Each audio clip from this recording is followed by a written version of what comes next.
أهلا أهلا من جديد، معاكم إسراء أخصائية التغذية. واليوم جيت لكم بوصفة كتير زاكية، كريم كراميل ولكن بطريقة أكتر صحية وقليلة السعرات الحرارية ومناسبة بخسارة الوزن. بالنسبة للمكونات رح نحتاج لحليب خالي الدسم، معها من الكريم كراميل اللي رح نستخدمه بالوصفة، وقوالب لنضيف الكريم كراميل فيها، وكمان سكر دايت. في البداية رح نجيب طنجرة أو بتسميها قدر اللي انتم بتحبوه، هنضيف فيها نص لتر من الحليب. هنجيب علبة الكريم كراميل بيكون فيها باكيت لون أبيض، هذا عبارة عن جيلي مع مكونات تانية. هي الوصفة غير صحية ولكن احنا عملناها بطريقة صحية علشان نقدر ناكلها وما نحرم حالنا، وفيها سعرات جدا قليلة وطعمها كتير زاكي.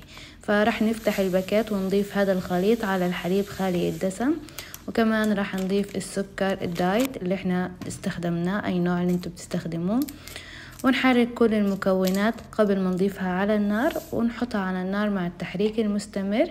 لما تغلي بتكون صارت جاهزة معنا. ضروري نستمر بالتحريك أثناء وجودها على النار. تمام. بعد هيك في كمان باكيت بيكون عبارة عن سكر مكرمل، ما تخافوا أبدا ما في سعرات كتيرة، احنا هنستخدم ملعقة صغيرة على كل قالب، فتقريبا بيكون فيها 60 سعرة حرارية أو أقل حتى، لأنه الكمية بسيطة. وما بيكون فيها طعم مرارة، لأنه أكتر من حدا حكالي بتكون مرة شوية، لا أبدا، طعم كتير زاكي وكتير تستاهل إنه نسويها خلال فترة الدايت. ضفت معلقة صغيرة على كل قالب وبدأت أوزعه بشكل إنه يكون مفروض عليها كلها. بعد ما غلي معانا الكريم كراميل هنبدأ نضيفه على القوالب بطريقة جدا بسيطة علشان ما تتلخبط معها طبقة الكراميل اللي حطيناها في البداية.